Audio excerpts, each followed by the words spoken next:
对。你知道交警为什么要查你吗？我不知道。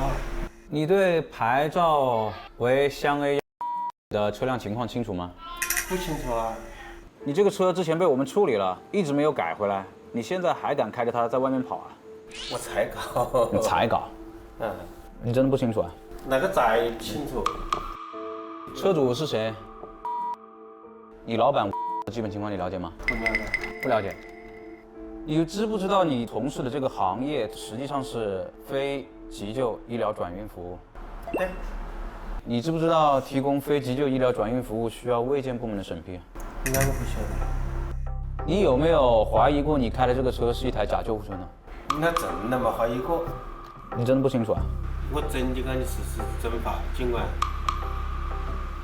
我要是敢在公路假话，我并驾驶劫，好吧？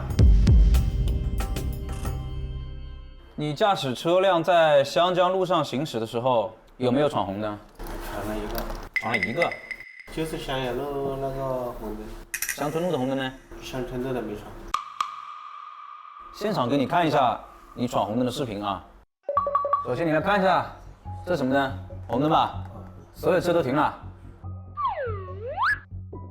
你的车什么灯过的？回答我，什么灯过的？红灯。红灯过的啊。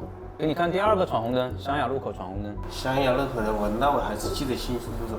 我车走到中间的时候还变成绿灯。你当时车上有没有病人？没有。你凭什么闯红灯？真救护车在非急救状态下面都不能闯红灯，何况你还是个假救护车，车上还没有病人。我当时只想早点回家吃饭去。肚子饿了就闯红灯。我讲实话，我当交警这么多年，我头一次听到闯红灯理由是因为肚子饿了。